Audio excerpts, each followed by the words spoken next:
दीपावली के शुभ अवसर पर आप सभी को शुभकामनाएं मैं देता हूं दोस्तों, और शुभकामनाएं भी आप भी मुझे कमेंट के माध्यम से जरूर दीजिएगा। ये दीपावली पावन त्योहार पर आप सभी को बहुत बहुत बधाई हो, और बेहतरीन तरीके से आप ये दीपावली मनाइए, जिससे कि ये उमंग साल भर में आती है दीपावली, और खुशियों से। अब हर किसी के ज़िंदगी में, हर किसी के जीवन में तो ऐसा नहीं होता है कि ये त्योहार किसी का, ये संसार है, कहीं न कहीं किसी के साथ दुःख के साथ भी ये गुज़रते हैं त्योहार, तो कभी-कभी खुशियों के साथ भी गुज़रते हैं त्योहार। तो मैं मालिक से यही प्रार्थना करूँगा कि हर किसी के जीवन में, हर किसी की ज़िंदगी में एक अच्छा त्योहार गुज़रे, मस्त त्योहार गुज़रे। तब तक के लिए आगे चलता हूँ, कहानी को लेकर के आप लोगों को आगे वीडियो में कुछ कहना चाहूँगा, आप लोगों से बताना चाहूँगा कि मैं कोई बड़े शहर से नहीं हूँ, कोई बड़े गाँव से नहीं हूँ, मैं भी एक देहाती ही आदमी हूँ, एक देहाती लड़का हूँ। और इस समय का थोड़ा-सा काम-धाम, खेती-बाड़ी, तो अब ये काम इस समय पर तो अब चल ही रहा है। उसके बावजूद भी जो भी है, जैसा भी है, मैं अपना काम भी कर रहा हूँ, वीडियो में काम करता हूँ मैं, यूट्यूब में, सोशल मीडिया में काम करता हूँ। और आप लोगों से यही कहता हूँ कि आप कमेंट करके ज़रूर मुझे बताने की कोशिश करें। कुछ ऐसी चीज़ें बताने की कोशिश करिए कि जो कुछ भी मेरे में कमियाँ हों, उसको मैं सुधार सकूँ, और आप लोगों के साथ, आप लोगों के सामने एक नए अंदाज के साथ भी आ सकूं दोस्तों। क्योंकि कभी-कभी क्या होता है, मैं आप लोगों को बता दूं कि जब तक आदमी काम करता है, उस कामयाबी की तरफ बढ़ता है, और अपने आप में पूरी ताकत, पूरी कोशिश भी करता है। और कहीं न कहीं अगर जब ढीला हो जाता है, थोड़ा-सा कमज़ोर होने लगता है, थोड़ा-सा उसका मनोबल कमज़ोर होने लगता है, तो वो कहीं न कहीं मतलब अपने काम की ओर फिर ध्यान नहीं दे पाता है। कहीं न कहीं ऐसा मेरे साथ हो भी रहा है। तो इसीलिए मैं आप लोगों से ज़रूर इतना कहना चाहूँगा कि अगर वीडियो अच्छी लगे तो लाइक और सब्सक्राइब ज़रूर करिएगा।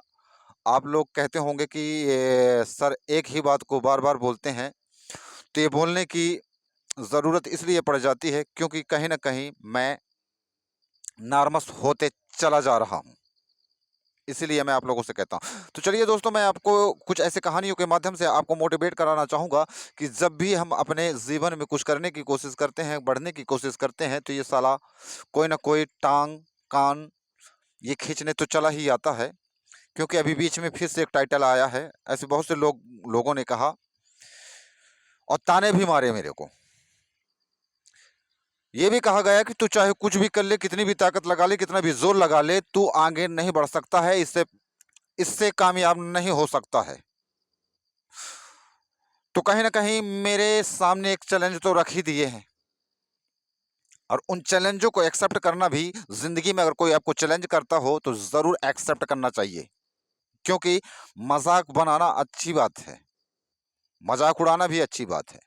पर बार-बार जब कहा जाए, तो कहीं न कहीं अपने अंदर भी थोड़ा-सा दुखित फ़ील ज़रूर होता है कि बताइए, 1 बार हो, 2 बार हो, जब तक कहते हैं ना आदमी कामयाब नहीं होता है, तब तक उसका ही मज़ाक उड़ाया जाता है। और जिस दिन कामयाब हो जाता है, तो लोग उसके आगे-पीछे घूमते हैं और उस काम के लिए खुद कहते हैं कि सर हमको भी ये काम करना है, ये काम सीखना है, इस काम के माध्यम से हमको भी आगे बढ़ना है दोस्तों।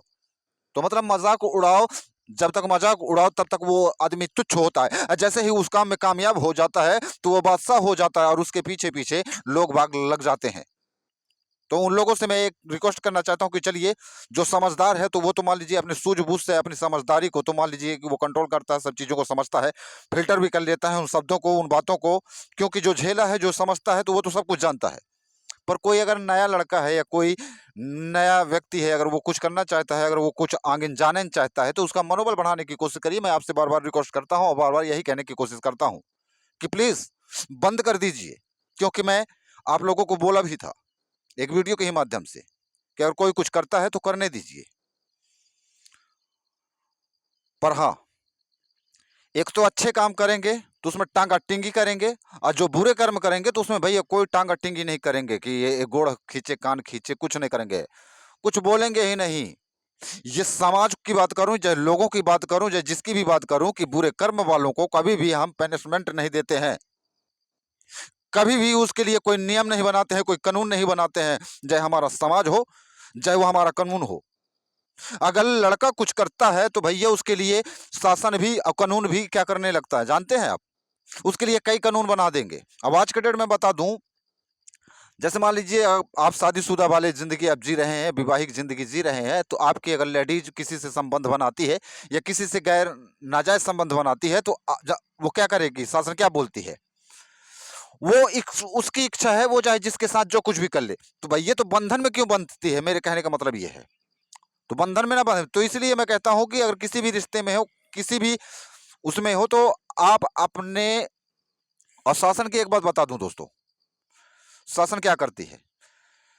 ये जरूर कहेगी शासन सरकार कि वो चाहे जिसके साथ कुछ भी कर सकती है, आप कुछ नहीं बोल सकते हैं। तो हमारा कहने का मतलब है भैया कि जुड़ते क्यों हो उस रिश्ते में, बंधते क्यों हो उस रिश्ते में?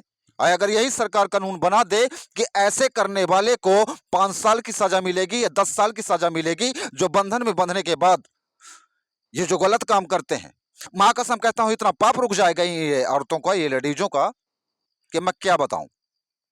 पर कहीं ना कहीं सरकार का जो कानून है, आप रियल में बताना कि जो सरकार करती है कि अगर शादी के बाद, विवाह के बाद या बंधन में जाने के बाद अगर ऐसे कोई गैर जो बंधनों को तोड़ता है, अगर उसके लिए अगर सजा बना दे अगर सरकार, तो बताइए ये बहुत कुछ पाप रुक सकता है कि नहीं रुक सकता है? बहुत कुछ। तो ये क्यों नहीं रोकती है जानते हो? सरकार क्यों नहीं रोकती? वो जानती है कि हमारे वकील कहाँ जाएंगे, हमारे जज कहाँ जाएंगे, हमारे ये कर्मचारी कहाँ जाएंगे, तो कहीं ना कहीं ये लोग तबाह रहे। और जानते भी हैं कि ज्यादातर ये बर्बादी का नजारा एक औरत होती है, एक लड़की होती है।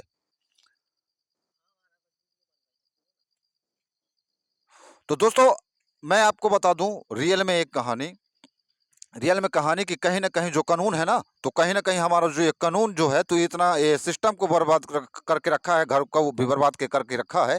अगर ये कानून अगर चेंज हो जाए 5 से 10 साल का, 5 से अगर 10 साल का अगर सजा बना दी जाए अगर लेडीजों के प्रति, कि भैया अगर ऐसे दुष्कर्म करते हो बंधन के बंधने के बाद, तो माँ कसम कहता हूँ किसी के घर में इतना ज़्यादा वो कभी नहीं होगा, क्योंकि उनके ऊपर इतना सख्त एक्शन लिया जाए, चाहे वो मर्द की बात हो, अगर बंधन में बंधे हो, अगर गैर नाजायज संबंध बनाता है तो उसके लिए भी 10 साल की सजा बनाई जाए, और साथ में अगर लेडीज ऐसे करती है बंधन में बंधने के बाद, तो उसके लिए भी सजा बनाई जाए। मैं चैलेंज करता हूं और मैं वादा करता हूं कि अगर बहुत पाप न रुक जाए तो मेरे को फिर बताना, क्योंकि जब सरकार ही छूट दे के रखी है तो क्यों ना भैया ऐसा होगा।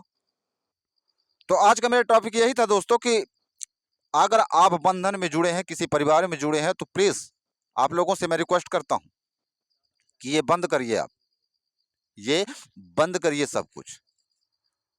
ये भ्रष्टाचार जितना भी होता है, तो मेरा कहने का मतलब कानून से लेकर के, समाज से लेकर के, पास आस पड़ोस के मोहल्ले के लोग जितने भी हैं, सब मिलके जब ये कानून बनाएंगे तो कहीं ना कहीं ये अत्याचार भी रुकेगा और पाप भी रुकेगा।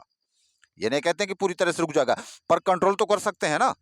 जब हम कोई नियम नहीं बनाएंगे, कोई कानून नहीं बनाएंगे ऐसे कामों के लिए, तो भैया ये तो कुछ ना कुछ तो होता रहेगा। और एक चीज बता दूं, सब कुछ आ जाए जीवन में वो बर्दाश्त कर लिया करता है, कुछ ऐसे हादसे हो जाते हैं जो साला शमशान बन जाता है। यहाँ तक कि मतलब पूरी तरह से खाक हो जाता है। घर, परिवार, द्वार, जीवन ये पूरी तरह से ध्वस्त हो जाता है ऐसे हालातों में दोस्तों, जो बेवफाई वाला काम करते हैं। अगर मेरी वीडियो अच्छी लगे तो ज़रूर मुझे लाइक और सब्सक्राइब करिएगा। तब तक के लिए नमस्कार। और चलते-चलते इतना ज़रूर कहना चाहूँगा दोस्तों कि जब भी जुड़िए किसी की भी ज़िंदगी में, उसके करीब जाइए जिसकी भी ज़िंदगी में, तो जुड़ करके धोखा मत दीजिए। अगर देना ही है धोखा, अगर करना ही है जुर्म, तो दूर से रह करके कीजिएगा, क्योंकि विश्वास में ही तो दुनिया चलती है ना। आज के डेट में विश्वास के लायक है अगर कोई, तो स्वयं आप हो, और दूसरा मालिक है। तब तक के लिए जय हिंद, जय भारत।